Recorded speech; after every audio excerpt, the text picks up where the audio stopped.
ओम स्वामी समर्थ प्रवचन. विषय: ज्यांनी आपल्याला त्रास दिला त्यांच्याबद्दल स्वामी काय सांगतात.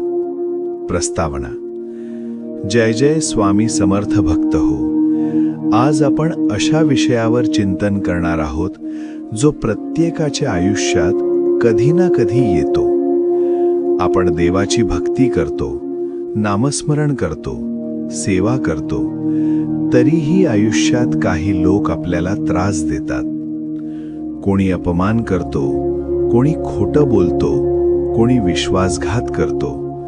आणि मग मनातून एकच प्रश्न येतो की स्वामी, मी चुकत नाही तरी माझंच असं का? आजचं हे प्रवचन या प्रश्नाचं उत्तर देण्यासाठी आहे. 1. त्रास देणारे लोक कोण असतात? स्वामी समर्थ म्हणतात, तुझ्या आयुष्यात जो त्रास देतो तो स्वतःहून आलेला नसतो, तो तुझ्या कर्मांनी पाठवलेला असतो. भक्त हो, आपण समजतो हा माणूस वाईट आहे, पण स्वामी सांगतात तो माणूस कारण नाही, तो माध्यम आहे. जसं पोस्टमन पत्र आणतो, तो पत्र लिहित नाही, तसंच त्रास देणारी व्यक्ती तुझं कर्म फेडायला आलेली असते. 2. कर्म सिद्धांत, स्वामींचा दृष्टिकोन. स्वामी म्हणतात, मी कर्म रद्द करत नाही, मी कर्म फेडतो. भक्त हो, कर्म म्हणजे शिक्षा नाही, कर्म म्हणजे समतोल. जे आपण दिलं आहे तेच आपल्याला परत मिळतं, जर या जन्मात नाही तर मागील जन्मातून.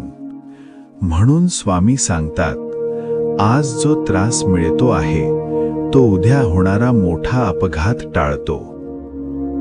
3. राग, सूद आणि त्याचा परिणाम. भक्त हो, त्रास झाला की पहिली प्रतिक्रिया काय असते? राग, सूद, मी सोडणार नाही.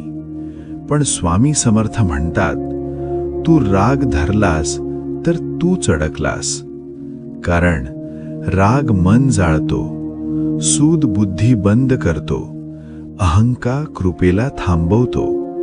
स्वामींची कृपा फक्त शांत मनात उतरते. 4. तू शांत राहिलास तर मी लढतो. हा स्वामींचा सर्वात मोठा आणि गुप्त उपदेश आहे. स्वामी म्हणतात, तू माझ्यावर सोड, मी पाहतो. भक्त हो, तू गप्प राहिलास म्हणजे कमकुवत नाही, तर देवाच्या बाजूने उभा आहेस. स्वामींची लढाई शांत असते, पण निर्णायक असते. 5. स्वामींचा न्याय कसा असतो?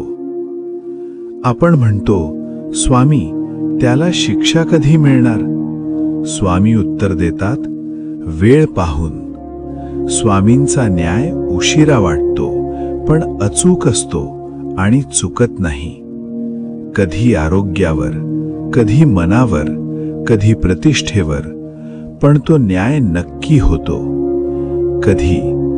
2. ज्यांनी रडवलं त्यांनाच स्वामी शिकवतात. स्वामी अन्याय सहन करत नाहीत, पण ते सूद घेत नाहीत, ते धडा शिकवतात.